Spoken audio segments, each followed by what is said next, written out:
moment. So if you're with us, put a mask on. If you're not with us, go into church and pray till you get with us and then put a mask on. And you just don't intend to be with us, then you can stay and maybe you'll get changed. But put a mask on anyway. If you're at the podium, we're going to have a person here that will spray these mics each time a person comes up. So if the organizer would bring that person up so that when people are speaking from the mic, they can take their mask off. And give us 2 minutes and we'll be ready.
Thank you so much. Thank you so much. I need all those that are speaking at the press conference to come up. And I need 3 people that'll come up and hold the banner for us right in front. Come up at this time. We got our 3 tri-chairs. Stephanie was impacted. We've got some young children. Want to ask pastor of the church, ask Reverend Parker. If you could hold the banner right down in front.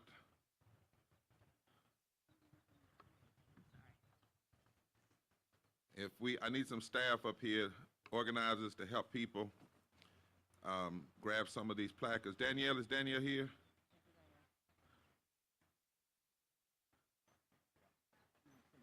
Danielle, I want to ask you to speak. Yeah.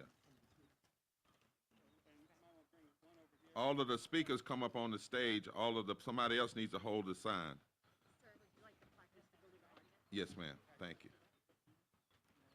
Can I get 3 people up here other than speakers that'll hold this placard? I need to get me some. Bring it over this way. Bring it over. I'm going to stand them right in front. Go, keep it. You need your mask on, sir.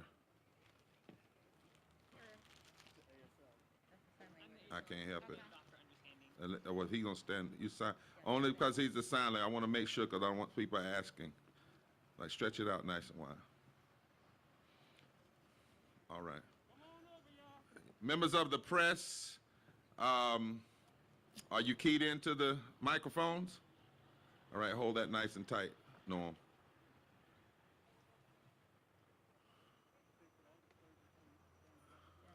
We can invite other people that want to come. We do our press conferences. We don't like people to stand at the podium by themselves.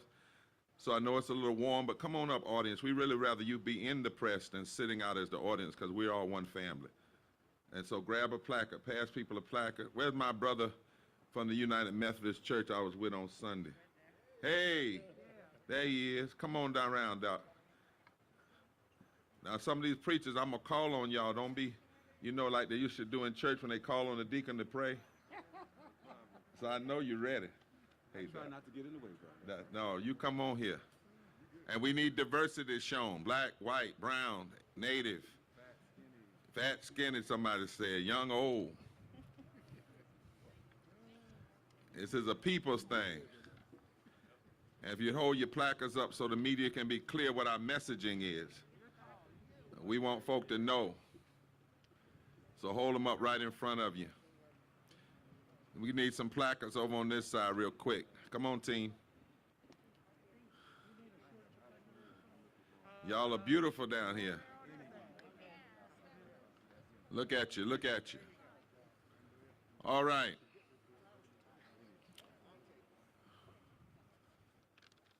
This is our press conference. It's not a rally. So we want everybody to listen up. We need everybody on the stage to listen up. Shh. Shh. We can fellowship a little bit later. All mics are hot. If you say anything, they pick it up. I learned that too many times. All right. Thank you. We want to welcome all the members of the media. I'm Reverend Dr. Bishop William J. Barber II, co-chair of the National Poor People's Campaign, a national call for moral revival, standing here with Reverend Dr. Liz Theo Harris. And we were asked to come here by the Texas Poor People's Coalition, Texas Poor People's Movement, and their coalition partners. We're not here for fun or for fancy. But we're here because we're in a moral fight. Not only for the soul of America, but in many ways, possibly the cause of the world. Because when you start undermining people in a democracy that says it's meant to lead the world, it can have cosmic and international implications. Maybe it's a poetic irony that on the day of the first hearings of the violent insurrection on January the 6th, that we are here today to start this march for democracy. And not to be an insurrection, but to be a moral resurrection. Yes, sir. Yes, sir. Maybe it's poetic irony that on the day after Bob Moses passes, who dared to go into Mississippi when other folk told him he shouldn't, that we are daring to march through Texas. Yes, sir. Sometimes we've got some ugly notes about us wanting to march through Texas. I won't elevate those today in this press conference, but I will say we are clear that everybody doesn't want us here. Doesn't want all Texans to stand up. But this land is our land. Yes, sir. And God has called us in this moment to stand. Yes. And stand we shall. When Governor Abbott decided to get behind the extremism regarding voting and so much other extremism, and then decided to call a special session to push the legislature to do something that really is wrong, he became the latest leader and the devotee of the political insurrection that's being mounted after the violent insurrection. See, January 6th was a violent insurrection. But now what we're seeing across the country is an attempt to engage in a political insurrection. Yes, sir. Because what Republicans are trying to do, and let me say extremists, because I don't even call some people now Republicans, because my granddaddy was a Republican, but he was an Abraham Lincoln Republican. An Eisenhower Republican. There's something different here.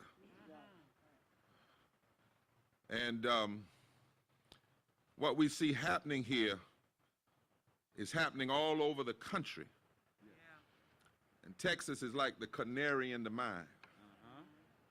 And that's why we're in Texas, just like Alabama was the canary in the mine in '65. Texas is the canary in the mine in 2021. And we must nationalize Texas in order to change the whole country. What they're trying to do here has already been done in 18 states, according to the Brennan Center.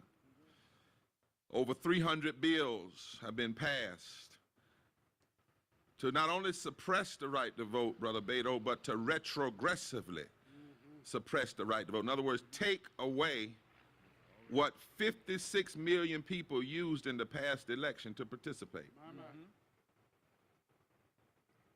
And here we are. And what we know is that the same extremists who want to suppress and retrogress the right to vote are the same ones that block fixing your utility problems. We got something to tell on this march. The same people that block 5 million people in Texas from having a living wage. The same people that block health care that makes Texas one of the most uninsured state in the country. That's why we are not separating the issues. We recognize that the Poor People's Campaign and all 50 of these coalition partners that you may see on one of the banners over there, I want you to get a good picture of that, is marching to Austin this week with 5 demands. Because we declare that all of this suppression of the votes and suppression of living wages, suppression of health care, suppression of immigration reform, all of it is constitutionally inconsistent, morally indefensible, politically insidious, and economically insane. And if you think it's good, you're also historically inaccurate. Retrogression has never been good in this country. And so that's why we march for democracy as a moral resurrection. Yes, sir. And we have these demands for the Senate. We're not so much focused this week on the Texas legislature. We're focused on the United States Senate. Because just like the march from Selma to Montgomery demanded federal action then, we must and demand federal action now. End the filibuster. And on Saturday, we're going to talk about what a filibuster really is. It's never been used for good.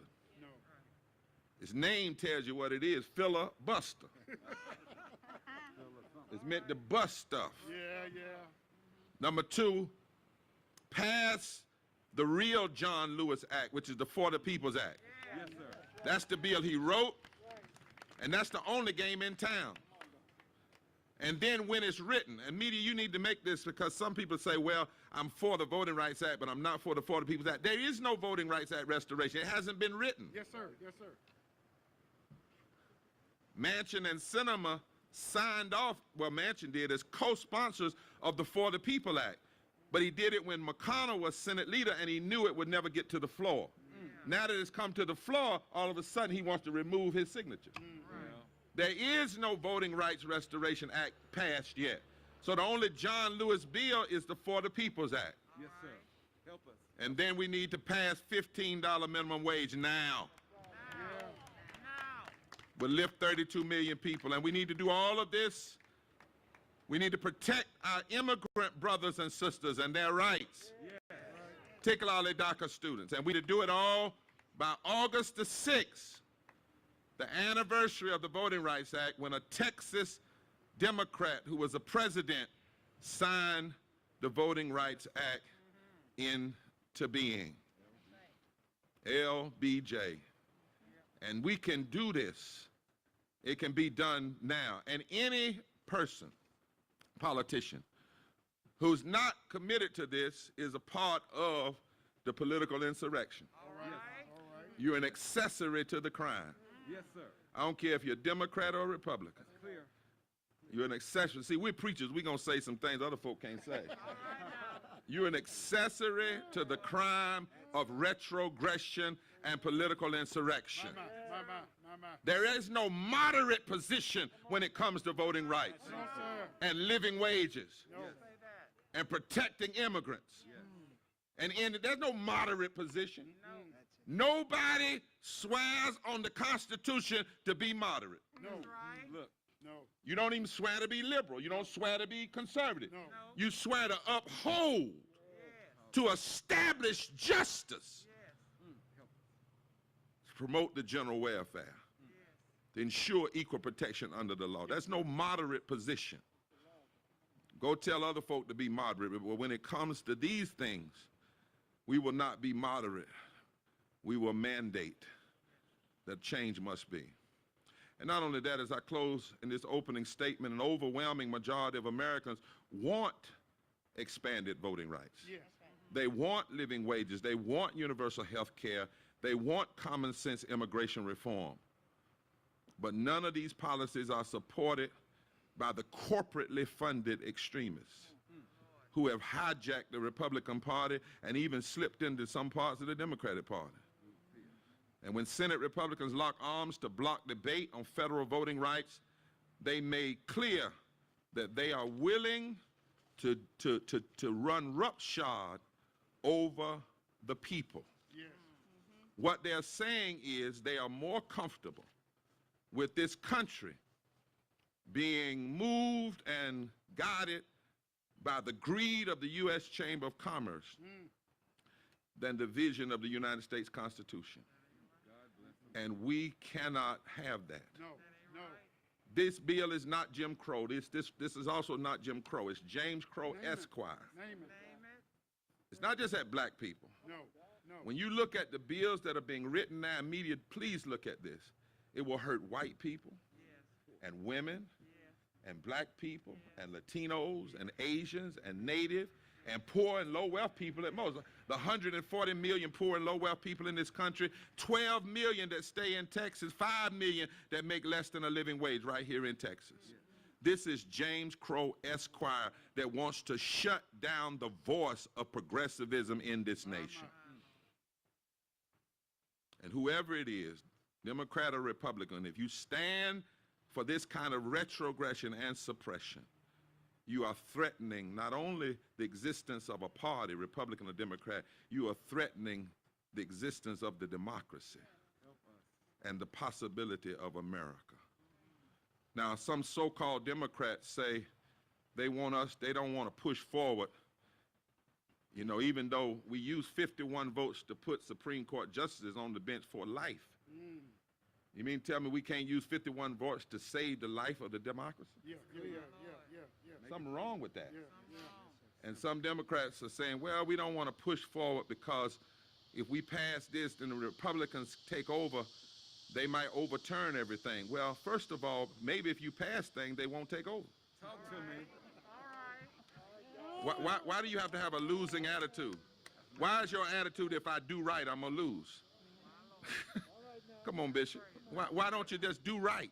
Yeah. But then more importantly, that sounds like what folk actually told the abolitionists. Don't push too hard because the slave masters might get badder. There you go. Or they told LBJ that. Don't you sign that. Because if you sign that, then the extremists are going to get, but he did what was right. Right. And the right time to do right is right now. The Poor People's Campaign and our allies in Texas are clear that this is not a time for compromise. It's a time to end the filibuster. It's a time to fully pass every provision of the Voting Rights Act. Of the For the People Act. It's time to be prepared to pass the Voting Rights Act Restoration Act when it is ready. It's time to pass $15 minimum wage. Yes. And it's time to protect our immigrant brothers and sisters. And it's time to do it right now. Yes, sir. And if we don't, we fail those who will come after. And if we do not stand and demand now, then we are unworthy of the inheritance of Sister Ames from Georgetown, a white lady who stood against the Klan in the 1930s. We are unworthy of the legacy of Fannie Lou Hamer and Dr. King and Rabbi Heschel and Rosa Parks and William Lord Garrison, the white evangelical in the 1800s that was an abolitionist, and Frederick Douglass. We are unworthy of those 3 young men, one black, one Jew, one white, who were killed down in Mississippi. We are unworthy of the legacy of Bob Moses. We are unworthy of all of the people that came together to push this nation forward. And they did it with less. Yes, sir. They did more with less. We will not do less with more. We have more than they had, and we will fight harder in this moment. But going backwards is non-negotiable. At this time, I'm going to ask our 3 tri-chairs to come. Each person will come and for a minute and a half and make remarks, and then we'll take questions from the media. So at this time, Stephanie, and Danita will come. And because she's moved to Texas recently, Danielle, and she has roots in Mississippi, we're going to ask her to come as well with at least a 1-minute comment. Would you all come at this time?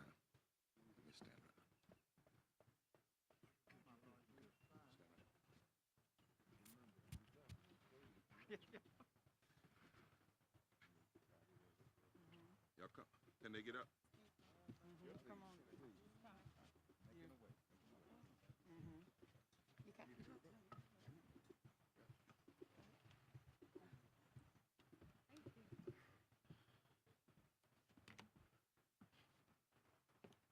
Thank you all for being here today. I am Danita Jones, a co-chair of the Texas Poor People's Campaign and also an impacted person.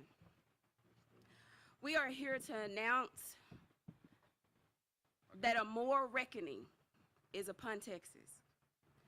We are here joining across racial, gender, and economic lines to say we are tired, we are worn, but we are not weak. Understand that the good trouble that would take place this week in Texas is only the beginning.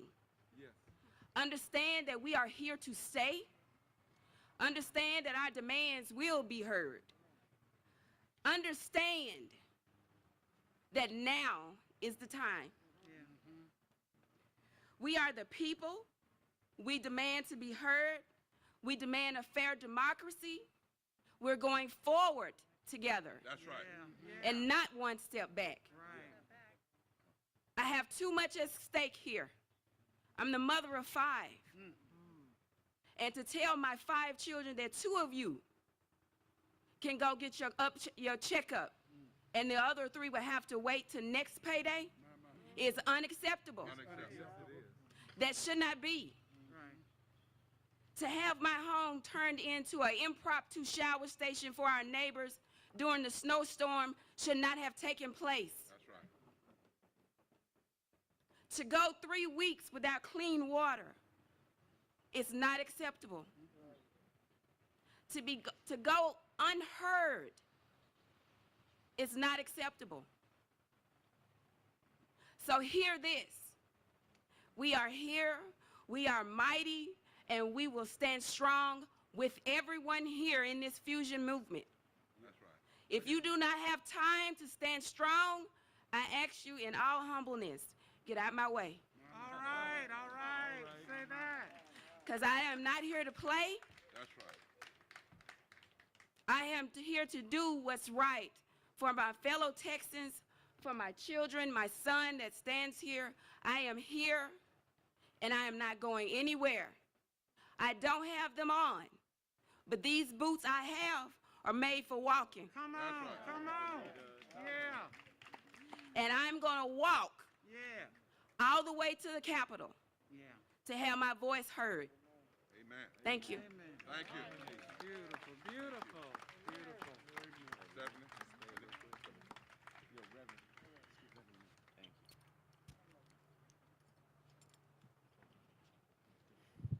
Good evening. My name is Reverend Stephanie Wilkins. I am a United Methodist deacon, and I'm also a part of the Texas Poor People's Campaign. I have watched in my community people in food deserts. I have watched people who are looking for employment, looking for a way to survive, not have what they need because they are the working poor. They're either the poor or the unemployed. I have been on many phone calls when people are distressed because they don't know how they're going to make it, how they're going to live, how they're going to pay their bills. Then we have the pandemic hit, and it hurt a lot of us, but it hurt the poor and the unemployed even more so. And then on top of that, you have a situation with a grid. We didn't even know that we were not a part of anybody else's grid. And we're in some sub-freezing temperatures. It hit us all. It hit us no matter age, status, race, gender, it didn't matter. And now you're going to tell us somehow that we need to wait on you while you board a plane for warmer climates? That ain't right. Then you want to suppress our vote, our voice? Instead of doing that, why don't you work on fixing that grid? Stop suppressing our voice, our vote. Everybody has a right to live. Everybody has a right to a living wage. Everybody has a right. That's right. Everybody has a right. So we're going to march. Our purpose is clear. We may be tired, but we're not going to give up. We're frustrated. You're doing all kinds of things, all kind of trickery, but we're not going to stop. We're going to march because we're on the side of right. Justice is on our side. What side are you on? On the people's side. What side are you on? On the people's side. What side are you on? On the people's side. Thank you.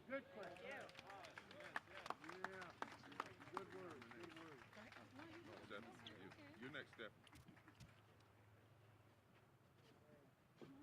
Hi everyone, I'm Stephanie Swanson. I'm a tri-chair of the Texas Poor People's Campaign. I'm going to keep mine a little shorter. This march is a proud moment for our state and for our community. We are honored to walk alongside one another, people from all faiths, creeds, races, and religions. We hope to send a very clear message to Congress that these voter suppression bills that are being passed in states across the nation have a deeper meaning than just the franchise. This voter suppression is preventing Texans from accessing health care. They're preventing them from accessing affordable housing, living wages, and decent schools. This voter suppression is actually a form of economic oppression that has kept 12.6 million Texans in low wealth and poverty, and that was before the pandemic. And when the governor vetoed the legislator's budget, he sent a clear message across the state that he cares more about the culture wars than he does about the health and well-being of his constituents. These voter suppression bills cannot be stopped at the state level. We must have federal action to break down these barriers to the ballot box. We must have federal action now so we can shift the moral narrative and improve the lives of all Texans. That's right. Thank you.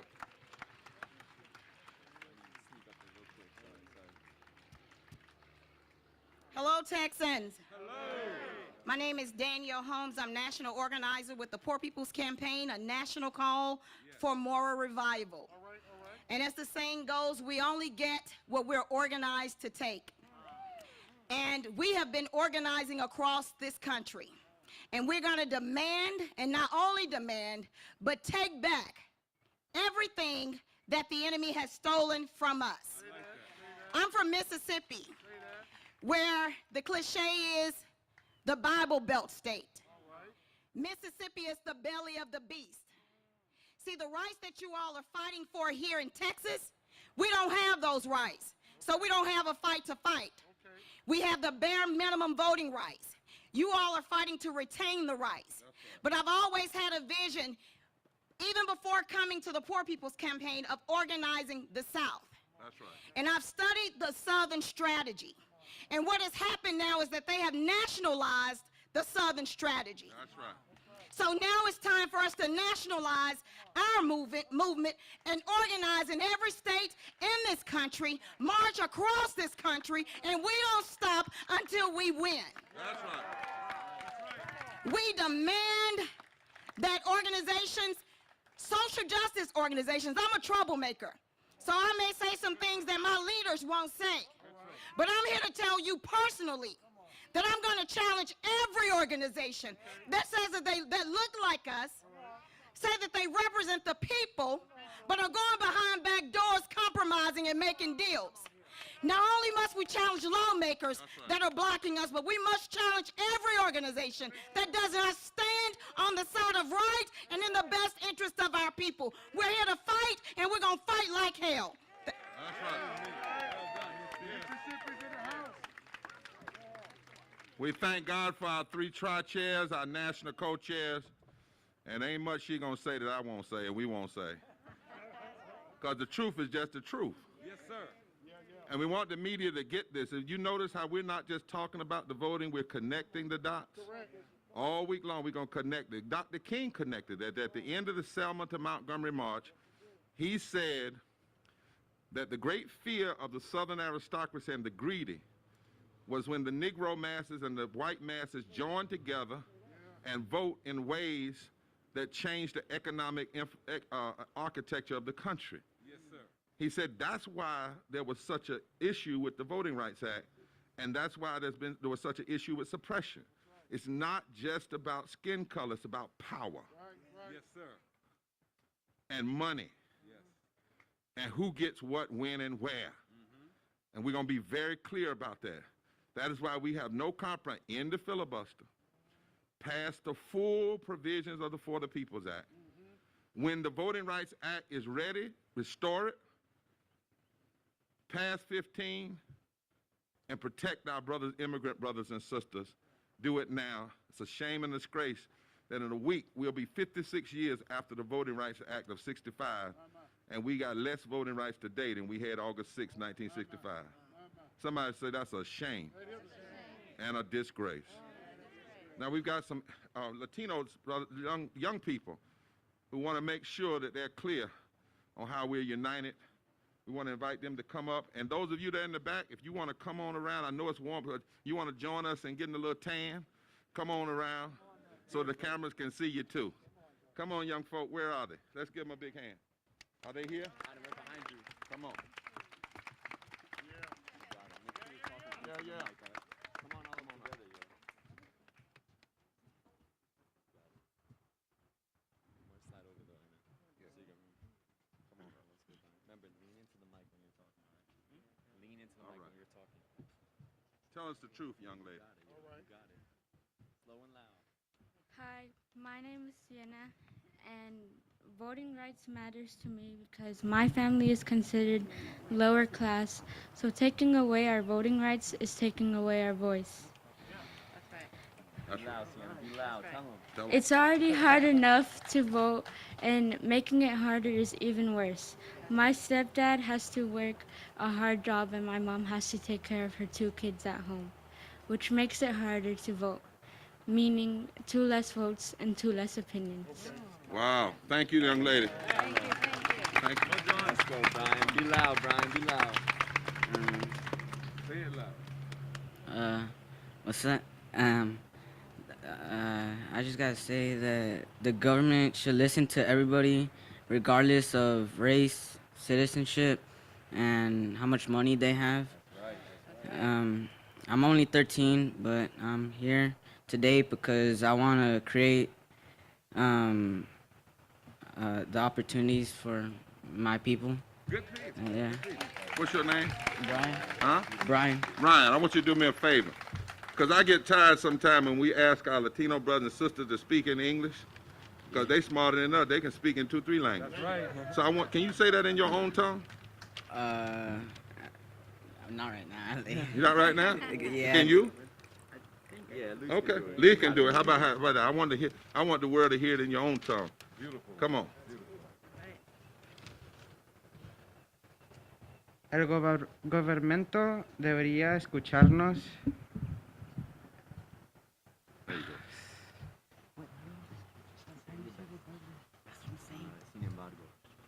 go. Sin embargo, la raza.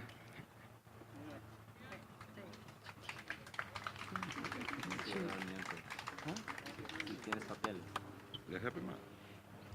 Wait, no. Si tiene papeles. No, this. ¿Cuánto dinero que tiene? Citizenship. Si tiene, es ciudadano o no. Big words, they're hard. Let's let him get it together. ¿Cómo se dice citizenship? Es ciudadano. Citizenship. Ciudadanía. Ciudadanía. Ciudadanía y cuánto dinero traigas. Yo nomás tengo 13, pero yo estoy aquí hoy porque yo quiero crear las oportunidades para mi personas. Yes, sir. Not yours. Do yours. You can do yours however you want to. I'm confused. I'm confused because me and my friends have family in Mexico, and us three, we want to see them, but some of us, we don't have papers. And even though many of us pay taxes and are good citizens, That's right. Take your time, brother. they're still trying to suppress our voices. I'm confused too. We all are confused.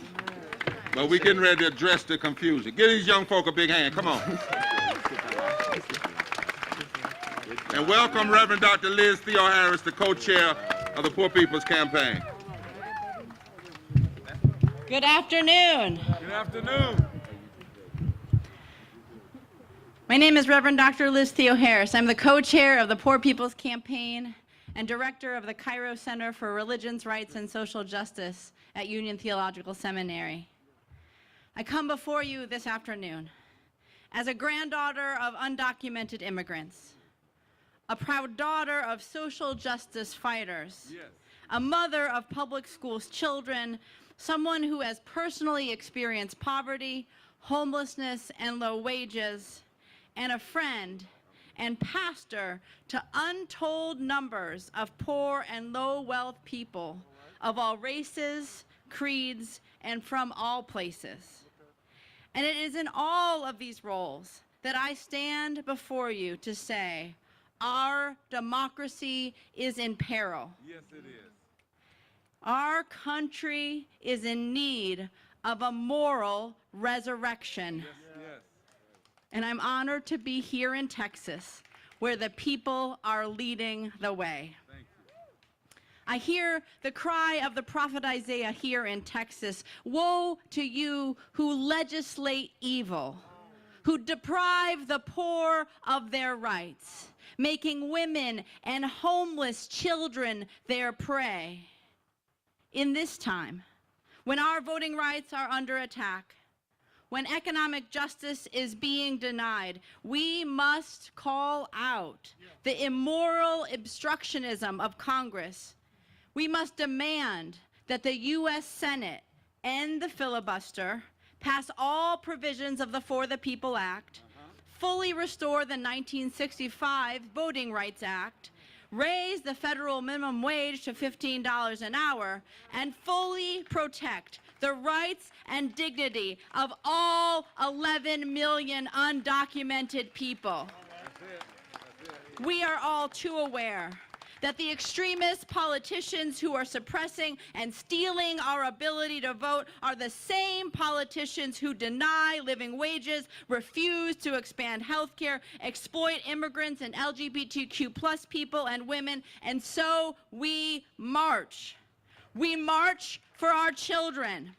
We march for our elders. We march for our families and our partners and our communities. We march because it is immoral and wrong to take away our voting rights and to steal the promise of life and liberty and the pursuit of happiness from absolutely everyone. We march so that we can move, as we say in our movement, forward together and not one step back. So tomorrow morning at 7 a.m. from this very church, we will march 27 miles from here in Georgetown to the state capitol in Austin. On Saturday morning, 151 cars will process from this town to the state capitol in honor of 151 years since the 15th Amendment. Thank you. We thank Texas for leading the way. We know that somebody's been hurting our people. It's gone on for far too long, but we won't be silent anymore. All right. Thank you. Thank you. Thank you so much. Let's pray. Keep praying. We're just trying to model being safe up here. Yes, sir. We all of us, even before we came, we got tested and we'll get tested again, just modeling. Now we start tomorrow. We won't do all 27 miles tomorrow because we're being COVID safe. So we'll do a portion starting at 7 o'clock and then a portion each day. And Reverend Dr. Liz is right. There will be 151 cars, but there's one addition we want the media to know. There's going to be a hearse in front of them. And in that hearse and on that hearse and in that casket and on that casket will be copies of all of the bills trying to bury voting rights and bury living wages and bury immigration reform and bury the Voting Rights Act and bury the For the People's Act. And I had an inspiration today, Danielle and Stephanie. I don't know how we're going to get this, but I'm talking to the artists now. I was coming in last night, late, about 2 o'clock, flew in over the Capitol. It was so beautiful. And I said, how can a place so beautiful have so many folk doing ugly things in it? It just didn't seem right. And I closed my eyes, and I saw somebody on the stage Saturday when the hearse gets to the state capitol and the casket is taken out, somebody laying on the stage in the symbol of death with the American flag over them. We need a dancer. We need a liturgical expert that will dance for us resurrection. Yes, sir. Huh? I don't know how. Y'all artists gonna have to, y'all take that now. We need somebody that can actually lay in the position of death, but then get up. And when they get up, the flag starts getting up. I don't even know what song's supposed to go with that, but there got to be a song that goes with that, because we are going to be the moral resurrection. Preachers are going to come now because filibuster is sin. You can write that, media. If you want to question me, I'm a theologian. I'll talk to you about it. I know it's sin. Not only Isaiah 10, but Matthew 23:23, when Jesus said, woe unto those who go through all the motions of religion, but then they leave undone. Translation, then they filibuster. Look, got it? Justice. Yes, sir. And mercy. Huh? Yeah, we're going to take on this Christian nationalism down here too. This Christian nationalism in Texas, this so-called white evangelism that has a whole lot to say about what God says so little, and so little to say about what God says so much. Yes, yes. And so I want to ask these three preachers to come. My dear friend who opened up his church, I've just met him, but it feels like a brother, the Methodist Church on last Sunday. My dear brother who opened up his church that same Sunday morning. And who else did we have here? It was and the pastor of this congregation. I want them, you all know them, they're going to introduce themselves to you, and they're going to come and say why the church is marching and why they're calling people of faith. We also have rabbis that'll be marching, and Hindus and Sikhs and people of all faith, and even people that don't believe in a particular religion, but they believe in the moral arc of the universe. You are all welcome. Come at this time.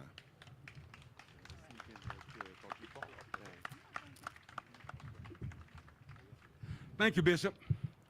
There was a time when I did not want to be a Christian because all I saw was people talking about Christ but doing nothing related to love. There was a time when I was just bored because I heard all the talk but I saw no action. Jesus Christ had the same kind of a problem with the church. He went back to the church in which he was raised as a child, the synagogue, and he came to them, and they thought he was cute and opened the Bible for him to look at the scroll, and he opened it up to the place where it said, "The Spirit of the Lord is upon me, for he gave me a purpose for being here. He's anointed me to teach, preach good news to the poor, release to the captives, and set the prisoners free." In other words, Jesus said, enough of that chit-chat, talk. It's time for us to do something. So I'm just here today to support the bishop and those who are here in this campaign, because it's time for those of us who claim to be Christians to do Christ-like stuff. Thank you, Bishop. Thank you, Pastor. Bless your heart. Welcome to you today to this holy ground. I am the temporary steward in this place of this holy ground. I am Pastor Sherilyn Browning, and together we care for this place with the folks of Christ Lutheran Church, and I'm glad to be with you standing today on this holy ground. If we were here together, say 265 million years ago, we would be underwater. And in this Texas heat, that sounds pretty good right now, I'm betting. And yet, when the dry land emerged from the water and people started to gather in family groups near the river like San Gabriel, and they started to form communities, they grew into tribes that we did not know their names. And now we have learned some of their names in our near history, the ones that were called the Humanos. I love them because it reminds me of human. And then the Tonkawa, and then the Cuiltican, and after them the Lipan Apache, and then the Comanche. And then immigrants came from a long way away and took this land for themselves. Everyone that has lived here and worked here on this holy ground believes they are building an abundant life for their community. And sometimes it's hard to work together to do that. Yeah. But it is vital for us and for this holy ground that we work together. Right. For the people that are on the margins, for the people that are oppressed, for the poor folks. We must work for the most vulnerable among us so that all of us may have abundant life. Yes. So I welcome you today to this holy ground, and I invite you tomorrow to take that holy ground and carry it all the way in your footsteps to the Capitol. God bless you, and welcome to Christ Lutheran Church. Thank you, my dear sister. Thank you. Thank you. Pastor.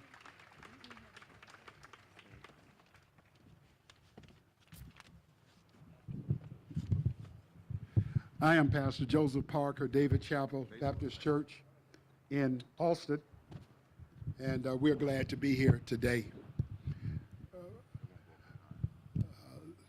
Leo Tolstoy said in his book War and Peace, raised a question actually.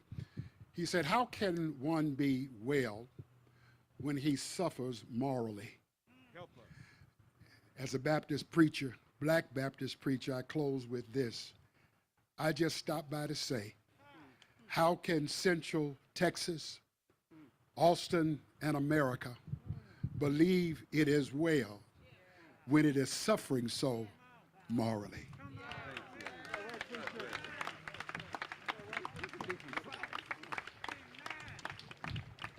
It's an amazing thing what a Black Baptist preacher can say in 2 sentences. You need to know his father was a comrade of Dr. King. Yes. His father and I, we had a conversation on the phone, marched with Dr. King. He has a letter to his father from Dr. King in Montgomery, Birmingham. And so we're honored to have all of these clergy and so many more.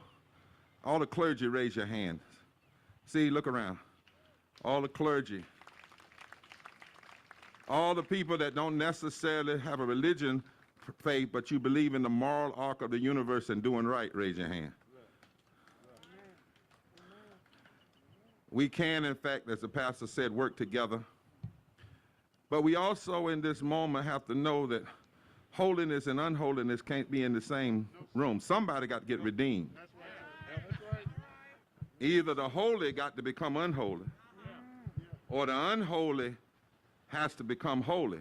Yes, sir. Or the holy just has to hold its position and do what's right and hope that the unholy changes. Help us. And it's kind of like that with these issues we're facing.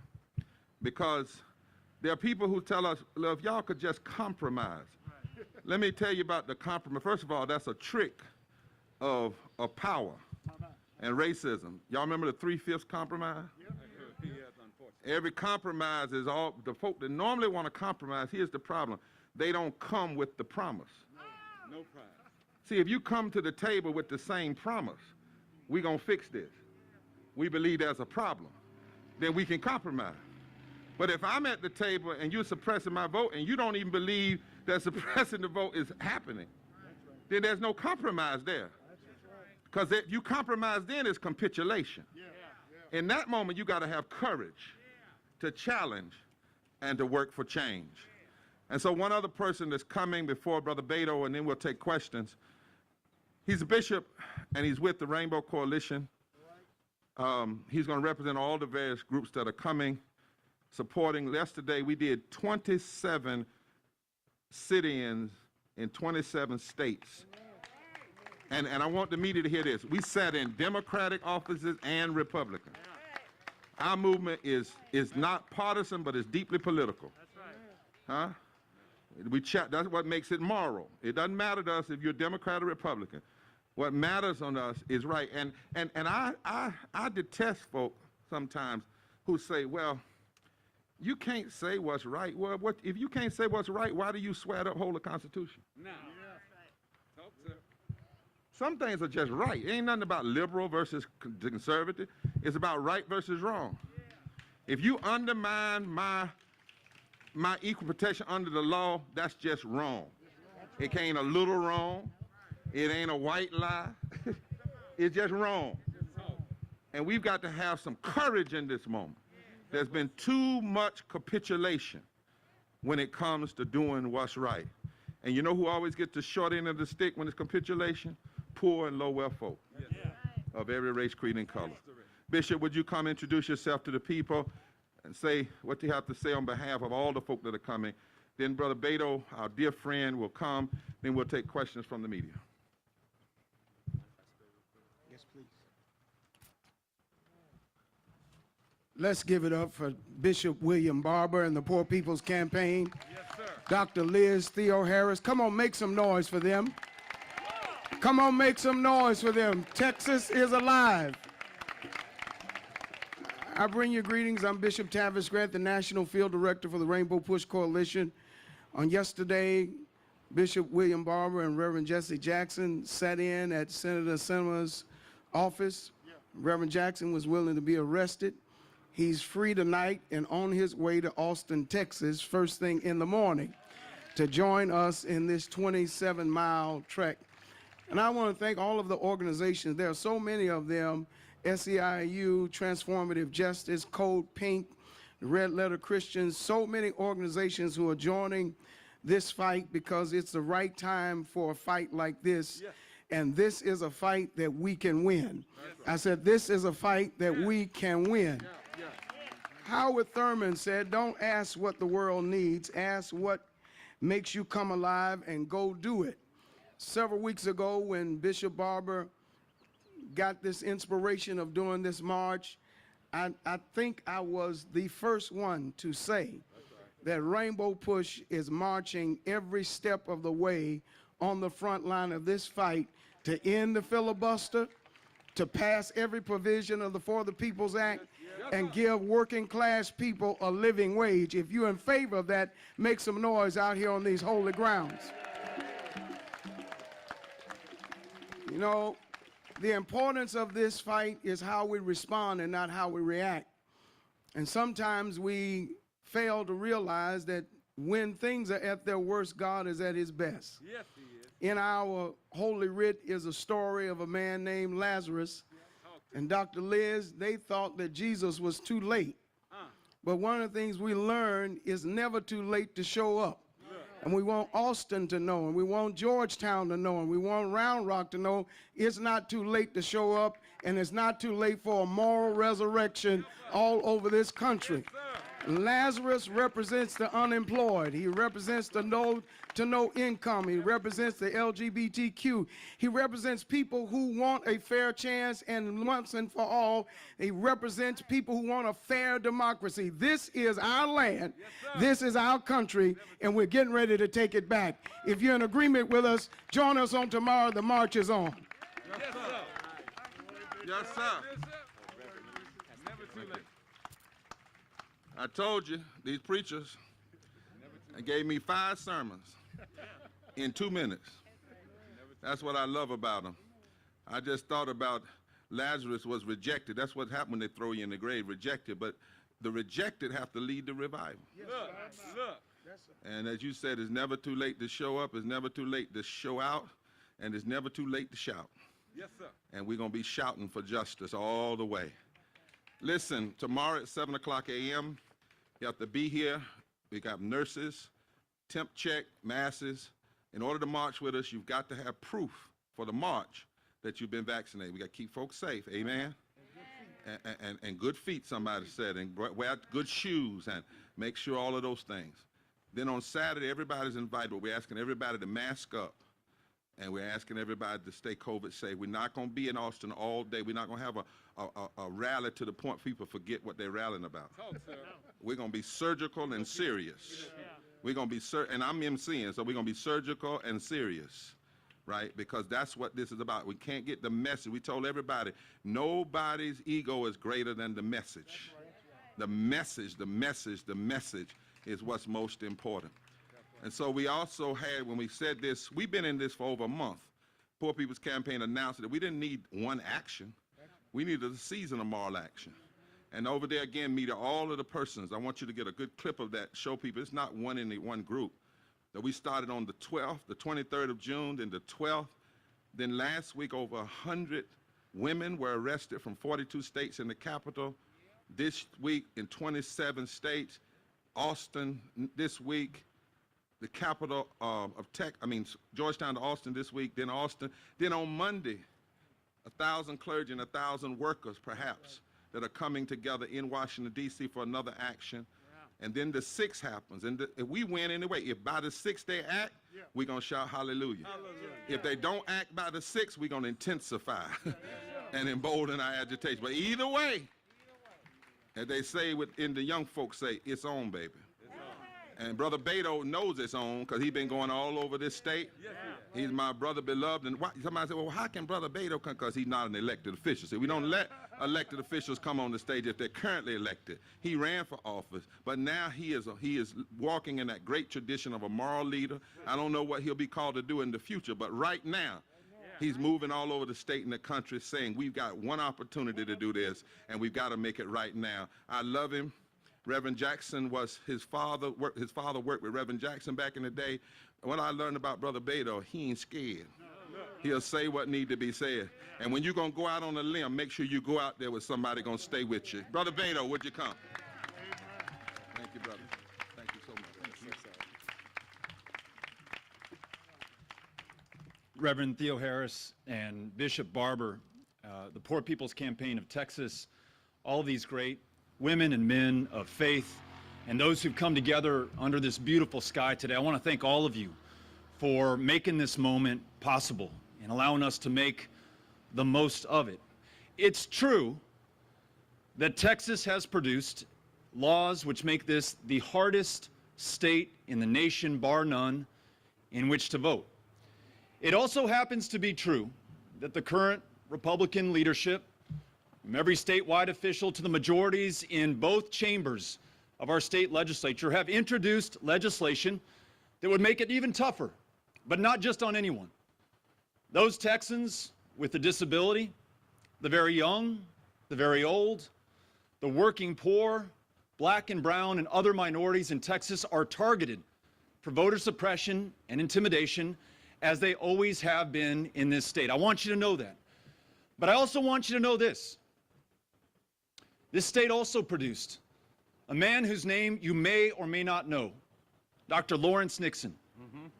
Yes, sir. Born and raised in Marshall, Texas, made his way all the way across to the other end of the state, my hometown of El Paso, and in 1910 started the first chapter of the NAACP in the state of Texas. And when in 1923, the Texas legislature, the predecessors of our current majority, in all their wisdom, passed what was known as the all-white Democratic primary, which meant that if you were a person of color, if you were black or brown in the state of Texas, you could not vote. The next year, actually 97 years ago this week, Dr. Lawrence Nixon walks into fire station number 5, his typical polling place in El Paso, and tries to vote. And the election judge before him says, "Dr. Nixon, you know I can't let you vote." And Dr. Nixon said, "I know you can't, but I've got to try." And try he did. For the next 20 years, he fought this battle. He took it to the Supreme Court and won not once, but twice. And along with Lonnie Smith of the 5th Ward of Houston, Texas, they brought down the all-white Democratic primary in 1944. It took them 20 years, but they never gave up. They never gave in. They fought that fight, and they won it. This state, as Bishop Barber said, produced Lyndon Baines Johnson, who listened to the people of this country. When Dr. King and Andrew Young went to visit him, the passage of the Civil Rights Act, and demanded that he pass a Voting Rights Act, Johnson is alleged to have said, "Gentlemen, I'd love to, but I just do not have the power. I cannot compel those members of Congress to vote for this. We'll never overcome the filibuster." And upon leaving, Dr. King turned to Ambassador Young and said, "We've got to go out there and find this man some power." And over the course of the coming months, that's exactly what they did. Marches, moral ones, just like the one that will be led from Georgetown tomorrow all over this country, culminating on the 7th of March, 1965, John Lewis marching from Selma to Montgomery over the Edmund Pettus Bridge, nearly losing his life in the process. And it's not 8 days later, but LBJ has convened a joint session of Congress, and he grounds that speech to urge them to pass the right to vote in America in what John Lewis had just done in Selma, Alabama. Men and women of the Senate and the Congress, he said, all they're doing is marching for the right to vote, and you have the power to confer it. What will you do? And it was 56 years ago, the 6th of August coming up, that he was able to sign that law and ensure that we had a multiracial democracy in America going forward. That's right, Beto. As Bishop Barber said, we have inherited their struggle, their leadership, their service, and their sacrifice. What we do with that will define us and this country forevermore, because Texas has not only produced the men and women that I've told you about, it has produced the people who are here right now. It has produced those brave state legislators who are in Washington, D.C., who left their families, who left their posts, who left their homes and face arrest when they come back, not because it's good for them, but because it's good for all of us. And I know that John Busey and James Tallarico, 2 state reps who represent Williamson County, are here in spirit with us right now as they fight the good fight in Washington, D.C. So look, I close with this. In a government, if it truly is of, by, and for the people, in this great democracy, there are no sidelines. There are no grandstands. There's no paying witness to what's happening right now. You are in this fight, or all of us will be out of it. So I encourage you to join us on this march, and most importantly, be with us in front of the state capitol this Saturday, 10 a.m. Will you join us? All right. Good to be with you. Thank you, Bishop Barber. Yes, sir. Brother Beto, you don't even know in some ways how prophetic you were, because one of the people that's going to be marching may come down is the great nephew of Amelia Boynton. Amelia Boynton, who was beat on the bridge. Amelia Boynton and the Dallas County Voters League that was organizing 40 years before John Lewis and King and Snick ever got there.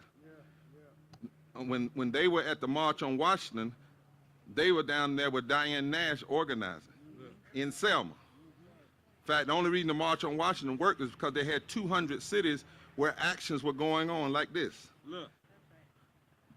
We don't even know what we're doing is going to produce. But we know that a seed cast in good soil can always produce more. This is a seed. This is a sign. What we're doing is full of substance. And tomorrow at 7 o'clock. And then we march at 9, I think, to the state capitol on Saturday. With those 8, well, the cars leave here at 8, is what I understand. But you'll hear more about it. The cars will leave from Georgetown 151, representing that this is the 170th year since the Constitution was amended, fixed, to say that no state has the right to deny or abridge. Okay. Not just deny, but abridge. And anytime you undermine same-day registration, and undermine early voting, and undermine drop box, and undermine getting allowing natives to vote, you are abridging. And the right to vote is to bridge to all the other policies. Yes, it is. That's why you can't say you're going to fix infrastructure and fix physical bridges while you let somebody tear down the bridge of our democracy. It's not either or, it's both and. Always and all the time. So we want to know, are there any questions from members of the media? We've been a little bit long, but see, when you're organized broad, you got to take time to hear from all the voices. We want to make sure there's no mistake about what we're doing. Many members of the media? If there aren't any questions from the members, well, yes. May you say who you with? Yes, ma'am. We're going to be marching down the service road. When you start here, we will have accompaniment, and there will be, it starts, I said, at 7, and then it'll be a portion each day, and then we'll stop, and then we'll come back to that same place the next morning.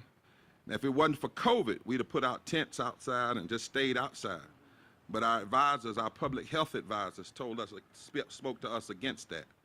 And then we'll stop just before we get into Austin on Friday night, Friday morning, Friday midday. And then Saturday morning from the AFL-CIO building, parking lot, and street, we will then march to the state capitol. And another thing for logistics, if you're like me and you have some kind of personal challenge, I have crippling ankylosing spondylitis. I've been battling 40 years that some people said I'd never walk again, but they didn't talk to God. But if you can only do a portion, then ask somebody to be your legs the rest of the way. And I'm going to be asking in the morning, I'm going to ask somebody to volunteer their legs to me. And I guarantee you, if I'm not able to make it, while you're marching, we're going to be working and getting more people here and bringing more people in and making sure that our message is clear. But you're welcome, even if you're differently abled, because even these laws that they're passing, if you look deep at them, they will hurt the differently abled people, regardless of your race, your creed, or your color. Is that helpful, my sister? Is there one other media? Yes. Okay, all right. Now, let me say something that Reverend just asked me to remind us. And the media, we want you to keep this in mind. Why is it that the U.S. Chamber of Commerce is applauding the Republicans and the Democrats that are using the filibuster to block the For the People's Act, the Restoration of the Voting Rights Act, and $15 minimum wage? Think about that question. Why are they even in it if it's not about money? If it's not about hurting the poor and helping the greedy? You gotta factor that in. This is not just a binary black versus white, Republican versus black folk. That's not what this is, what we see going on. This is about pure power and greed. Look at this audience. Look at this audience. Are everybody here recognized? Let me ask you a question, and I'm going to go to your question. How many white people are out here because you see this as a threat to your democracy, not just because you're altruistic toward black people? You see those hands? They ain't out here just, well, let's go help the black people. This is not, we don't need altruism right now. That's not what we need. We don't, oh, let's go. No. This is not that. That was 65. This is now. This is an attempt to steal this democracy through political insurrection and political coup d'etat inside of legislation without weapons, but weaponizing public policy. That's what we're dealing with. And that's why there's no middle ground and no capitulation. Yes, sir. Who you with? Yes, sir.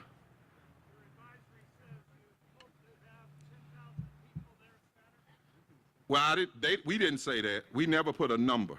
I don't know who put that out. We don't put a number at all because we believe one person's constitutional right is one too many. What we hope is that people will show up. As many as want to can come. Some people can't come by that. And plus, we're going to be live streaming. And let me say about the Poor People's Campaign. The last event we had 2 million people online. In 2020, we had 2.7 million people. So we can't put a number on who's going to come because we're going to be live streaming. We're going to be cross-posting. We're going to, during the march this week, we're going to have people calling Senate offices all over the country. But what we say is COVID say everybody's welcome to come. Bring your mask, stay apart, 6 feet apart. If you can't come, then join us online. Because what we don't want to do, and we wouldn't have put out a number, because we don't put out a number and then somebody says, oh, you got 909,999.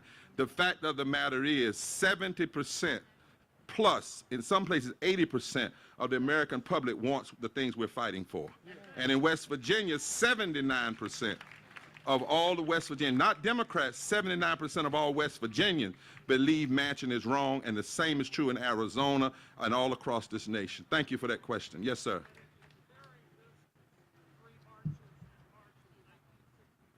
Say that again. It's a Selma-like in the sense that it's connecting voting rights and economic injustice, in the sense that Selma called all people, regardless of their race, creed, and their color, to stand up. And thirdly, in the sense that the Selma March said you can't litigate your way out of this state by state. You can't simply mobilize more people to the polls state by state. You must have federal action. So that's the symbolism, that we're calling for federal actions to stop what's happening in these state legislatures. Because the day that the For the People's Act is passed, everything that the Texas legislature is doing becomes illegal. And all the other 18 states, that's the point. The day that 15 is passed, 32 million Americans raise up out of poverty and low wealth to living wages. The day the Voting Rights Act is restored, no law can be passed in states without having to be pre-clearance to check them first to see how they impact based on race and class. That's the comparison. This march is saying we have to have federal action. Now, in terms of numbers, it may not be because of COVID. They didn't have COVID back then. But we don't know. We believe we're going to have lots and lots of people. But this is what I would say finally to the media. Here's the thing you got to also recognize. Back then, they didn't have TikTok. They didn't have Instagram. They didn't have Facebook. What else? Talk to me, somebody. They didn't have YouTube. What else? They didn't have Twitter. They didn't have Instagram. And they did more with less. Harriet Tubman got 700 people out of slavery, and she never had Instagram. She never had media. Dr. King organized 25,000 people at the end of the Selma March, but it didn't start with but 200 people. They didn't have YouTube. We do. We have more, so we're going to do more with less. So you have to count who comes and who tweets, who comes and who's on social media, who comes and who TikToks, who comes and who's in the chat room, who comes and follows us on live stream, because that's the number that's saying we cannot afford to allow this to continue. Is that right, my brothers and sisters? Y'all shout forward together, not one step back. Y'all shout forward together, not one step back. Y'all shout forward together, not one step back. Y'all shout in the filibuster right now. Pass the real John Lewis bill, the For the People Act, all provisions right now. When it's ready, pass the Voting Rights Act, restoration, restore pre-clearance for states all over the country, especially in the South. Pass immigration reform. Since Texas was first Mexico, stop treating the Mexicans like they aren't Americans too. They just South Americans. And they were here before us. Come on, somebody. Come on, somebody. Pass 15 minimum wage, living wage, right now, right now, right now. Because until you do, We're going to march right now. We're going to stand right now. We're going to fight right now.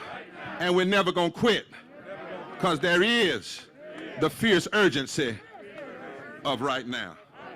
God bless you. Get in the shade if you can. Theo musicologists, come on and drop 2 songs for us right quick. Then we're going to do a litany from the clergy, and we're going to be out of here for the most part. Yeah. Come on, Joe. Where's Brother Joe? He's going to say something first. He's Okay. going to speak to the press conference. Okay. Then we can do the litany, or we can do Tebow. Lift this up. We're going to have Brother Joe to say something, and you're going to give us a song, Brother Joe? I'm here. Brother Joe going to give us a song. Give him a hand. And then we're going to have our brother on the drums. Then we're going to have a combined clergy litany to sanctify what we're doing. And then we're going to almost be out of here so we can go get some rest and be ready for in the morning. Come on, Brother Joe. As Brother Joe comes, for those who have been in the shade, if you want to come help out and relieve someone up here, you're welcome to come up. And especially, we're going to need some song leaders. You don't have to be able to sing. You just have to be willing. So come on up. If you've been in the shade, make sure you get water if you need it as well, and take a seat if you need it. Brother Joe Hernandez, thank you so much for being here. And come on up on the stage, folks.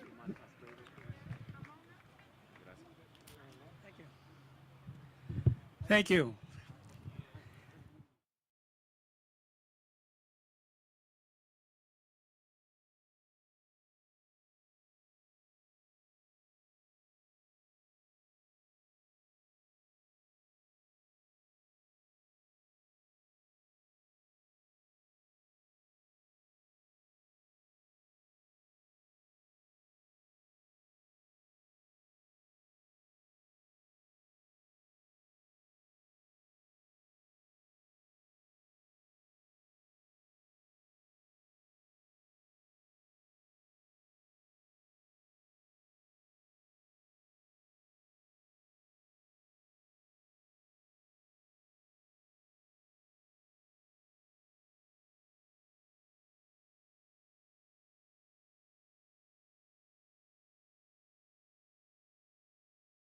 In the lyrics now